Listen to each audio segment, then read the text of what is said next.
Hello my friends, आपका स्वागत है हमारे YouTube channel gardening at home में। दोस्तों देखिए, अगर आप ध्यान दें तो आपके किचन में भी आपके गुलाब और आपके प्लांट्स के लिए बहुत सारी ऐसी चीज़ें हैं जिनसे आप उन्हें काफ़ी अच्छे से मैनेज कर सकते हैं। मैं आज अपने घर के किचन में आया हूँ कुछ ऐसी चीज़ों के बारे में आपको बताने जिनसे आप गुलाब के पौधों और अपने दूसरे पौधों के लिए काफ़ी कुछ कर सकते हैं। तो आज इसी को शुरू करते हैं और मैं आपको दिखाता हूँ कुछ ऐसी चीज़ें जो बहुत काम की हैं। सबसे पहले बात करेंगे नींबू की। नींबू का इस्तेमाल आप अपने गमलों में पीएच को मेंटेन करने के लिए कर सकते हैं। नींबू का रस डालने से सॉइल एसिडिक हो जाती है।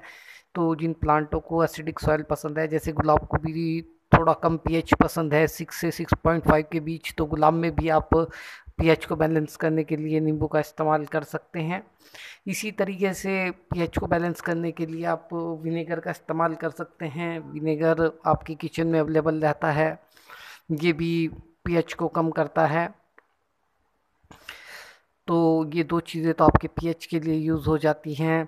हम बात करेंगे तीसरी चीज़ के बारे में, हनी, जो कि रूट हार्मोन की तरह आप यूज़ कर सकते हैं अगर प्योर हो। ऐसे नहीं कि आप कोई भी हनी ले जिसमें मिलावट हो, वो रूट हार्मोन की तरह काम करेगा, ऐसा नहीं है। उसके बाद हम आते हैं फिटकड़ी की तरफ। फिटकड़ी पर मैंने एक पूरा वीडियो बनाया है। फिटकड़ी का बहुत ही अच्छा प्रयोग रहता है। अगर आप थोड़ा सा फिटकड़ी का पीस अपने फूलों के प्लांटों में लगा दें, ख़ासतौर से गुलाब के प्लांट में, तो आपको कंटिन्यू फ्लावर मिलते रहते हैं। जैसे मेरे गुलाब पे लगातार आते रहते हैं, आप देख ही रहे हैं। अभी भी मेरे गुलाबों पर गुलाब आ रहे हैं, जबकि ये मौसम ऐसा है इसमें बहुत कम गुलाब आते हैं। तो फिटकरी का तो प्रयोग बहुत ही ज़बरदस्त है। उसके बाद आते हैं दालचीनी। दालचीनी बहुत ही कमाल की चीज़ है। इसका इस्तेमाल आप रूट हार्मोन की तरह कर सकते हैं, क्योंकि ये फेवरेबल कंडीशन पैदा करता है रूट्स को डेवलप करने के लिए। और दूसरी चीज़ ये है कि जो दालचीनी है, इसका इस्तेमाल आप कीटनाशक के तौर पे कर सकते हैं, क्योंकि कीटों को ये बिल्कुल पसंद नहीं, कीट इसकी खुशबू बिल्कुल पसंद नहीं करते। अगर आप ये थोड़ा सा अपने प्लांटों में डाल देंगे तो कीट भाग जाते हैं, वो बिल्कुल आपके प्लांटों के पास नहीं आते। फिर आते हैं हल्दी पर। हल्दी एक एंटीबायोटिक है। जैसे आप कटिंग लगाते हैं तो कटिंग पर ऊपर वाली जो कटिंग वाला हिस्सा होता है उस पर हल्दी लगा दीजिए, उधर से फंगस नहीं लगेगी। एंटी फंगल एंटीबायोटिक है, कोई बैक्टीरिया नहीं लगेगा। सीड को लगाते हुए आप जब पानी में एक दिन पहले सोखने के लिए डालते हैं सीडों को, उसे हल्दी के पानी में डालें।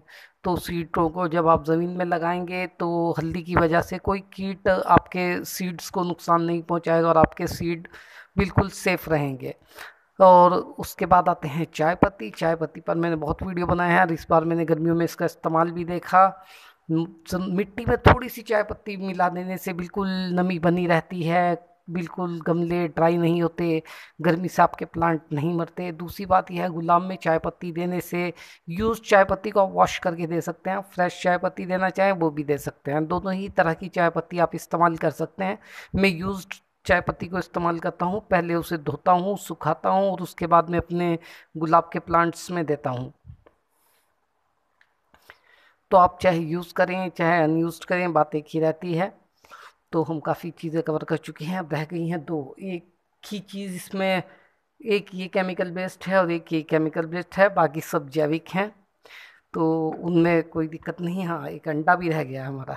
अंडे को आप अगर पूरा ही गमले में लगा दें तो ये भी फर्टिलाइज़र की तरह काम करता है। ये जब विघटित होता है, यानी कि ये जब डिज़ोल्व होता है मिट्टी में, तो ये खाद के रूप में बदल जाता है। इसके छिलके से कैल्शियम मिलती है और इसके अंदर में जो सब कुछ होता है लिक्विड वगैरह, वो सब प्रोटीन्स वगैरह के तौर पे प्लांटों को मिल जाता है। तो विटामिन्स भी होते हैं इसमें काफ़ी, तो ये काफ़ी फ़ायदेमंद होता है।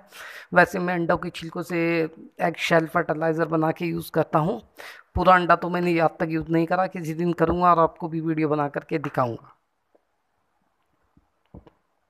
ये सब जैविक हो गई हैं चीज़ें, इनमें कोई भी केमिकल बेस्ड नहीं है। विनेगर सिंथेटिक है, लेकिन विनेगर जैविक भी आता है। आप गन्ने का बना हुआ सिरका इस्तेमाल कर सकते हैं। गन्ने का बना हुआ सिरका जैविक होता है, गन्ना और जामुन का। आप उसे इस्तेमाल कीजिए। ये वाइट विनेगर है, इसे भी आप इस्तेमाल कर सकते हैं, लेकिन ये सिंथेटिक होता है। इस पर लिखा रहता है, लेकिन गन्ने और जामुन के सिरके पर आपके लिए लिखा रहता है गन्ने का सिरका और जामुन का सिरका, तो आप उन्हें भी यूज़ कर सकते हैं। अब आते हैं विम लिक्विड सोप पर। ये एक केमिकल है, लेकिन इस केमिकल की एक खासियत है कि ये हानिकारक नहीं है, इसके बहुत लेस हानिकारक इफेक्ट हैं, ये काफ़ी हद तक सेफ है।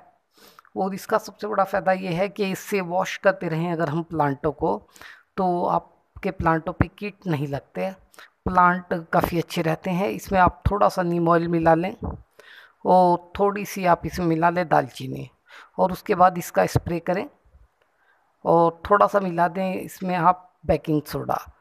ये 3-4 चीज़ें मिलाकर आप अगर स्प्रे करें तो आपके फूल भी बहुत अच्छे आएंगे, कीट भी नहीं लगेंगे, और आपके प्लांट बहुत अच्छे रहेंगे। तो विम लिक्विड का ये यूज़ है।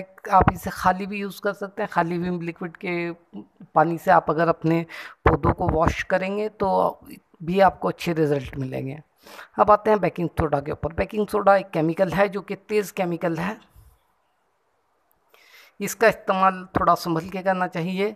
अगर आप 1 लीटर पानी में 1 चुटकी बेकिंग सोडा मिला दें और उससे अपने गुलाब के फूलों पर स्प्रे, गुलाब के प्लांटों पर स्प्रे करें तो उन पर फूल बहुत अच्छे आते हैं। ये देखा है कुछ लोगों ने प्रयोग करके, मैंने अभी तक इसका इस्तेमाल नहीं किया। हाँ, एक बार मैंने खरपतवार को मारने के लिए इसका इस्तेमाल किया था। यदि आप गमले की मिट्टी पर एक चुटकी चुटकी चुटकी करके, 1 चुटकी तो कम हो जाता है, 2-3 चुटकी में गमला कवर हो जाता है। अगर बेकिंग सोडा डाल दें तो जो फालतू घास उगता है वो नहीं उगता, तो आप इससे फालतू घास को ख़त्म कर सकते हैं। दूसरी चीज़, आप इसे पानी में मिलाकर इसका स्प्रे करें गुलाब पर तो अच्छे फूल आते हैं, और इसे विम के साथ मिलाकर यूज़ करें तो ये कीटनाशक की तरह काम करता है। तो दोस्तों, इतनी सारी चीज़ें आपके किचन में ही हैं, कुछ चीज़ें और भी होंगी जो मैं भी भूल जाऊंगा, जो मुझे याद नहीं आ रहा होगा कि उनका क्या यूज़ है। जैसे आपका किचन वेस्ट होता है, आप एक काम कीजिए, जो सब्ज़ी कटती हैं आपकी, आप उसे कभी मत फेंकिए, उसके लिए एक अलग डस्टबिन बना लें, और सब्जियों का जितना भी वेस्ट होता है उसे बाहर में एक बकेट बना लें, उसमें डालते रहें। वो जब सूख जाएं और बिल्कुल ड्राई हो जाएं तो वो आपकी खाद के तौर पे तैयार हो जाती हैं, आप उसे अपने प्लांटों में यूज़ कर सकते हैं।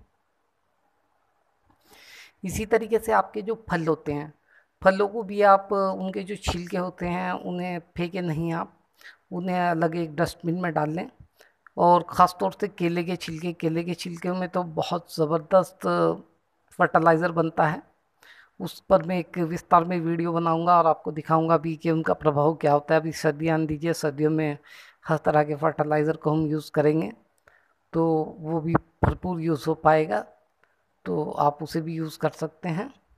तो इसी तरीके से जितना भी जैविक वेस्ट है उसे आप फेंके नहीं, आपका जैविक वेस्ट आपके बहुत काम आता है, और वो आपके जो है ना गार्डन में एज ए फर्टिलाइज़र आप यूज़ कर सकते हैं। एक चीज़ और है, मैं लाकर दिखाता हूँ आपको, रुकिए, वो मैं भूल गया था। मैंने कहा था ना कुछ कुछ तो थोड़ा थोड़ा मैं भूलता ही रहूँगा, तो मैं आपको दिखाता हूँ ये। जी हाँ दोस्तों, मैं मिर्च का बताना भूल गया था आपको। मिर्च भी बहुत अच्छी चीज़ है, ये और किसी काम तो नहीं आता, लेकिन इसका इस्तेमाल हम कीटनाशक बनाने में अवश्य कर सकते हैं। क्योंकि जैसा प्रभाव ये हमारे ऊपर करती है कि अगर हम मिर्च को छू दें या मिर्च हमारी बॉडी से टच हो जाए तो बुरी हालत हो जाती है, वही प्रभाव ये कीटों के ऊपर करती है, क्योंकि कीटों का भी मेनली जैविक तंत्र तो हमारे ही जैसा होता है। तो जब हम कीटनाशक बनाएं, विम लिक्विड, दालचीनी और बेकिंग सोडा को मिलाकर, उसमें हम थोड़ी सी मिर्च भी डाल लें, तो थोड़ी सी मिर्च डालने से वो जो हमारा कीटनाशक है वो बहुत ज़्यादा इफ़ेक्टिव हो जाएगा, और उसका प्रभाव इतना ज़बरदस्त होगा, प्लांटों पे तो कोई फ़र्क नहीं पड़ेगा। आप अगर कास्टिक सोडा को हटा, वो सॉरी, बेकिंग सोडा को हटा दें आप, तो बेकिंग सोडा हटाने के बाद आप विम लिक्विड, विनेगर, दालचीनी और मिर्ची, ये चारों जैविक, विम लिक्विड को छोड़ दें, वे तो हल्का केमिकल है, बाकी 3 एलिमेंट जैविक हैं। विम लिक्विड बहुत हल्का केमिकल होता है, उससे पौधों को नुकसान नहीं होता। कास्टिक सोडा तेज होता है, बेकिंग सोडा तेज होता है, लेकिन बेकिंग सोडा को थोड़ा संभल कर इस्तेमाल करें तो इसके फ़ायदे भी बहुत होते हैं। तो दोस्तों, मैं उम्मीद करता हूँ कि आप समझ गए होंगे कि आपके किचन में ही कितनी सारी चीज़ें हैं जो कि आपको लाभ पहुंचा सकती हैं। और ये बेकिंग सोडा और कास्टिक सोडा में हमेशा कन्फ्यूज़न रहता है बोलने में, लेकिन ये बेकिंग सोडा है, कास्टिक सोडा बिल्कुल अलग होता है इससे।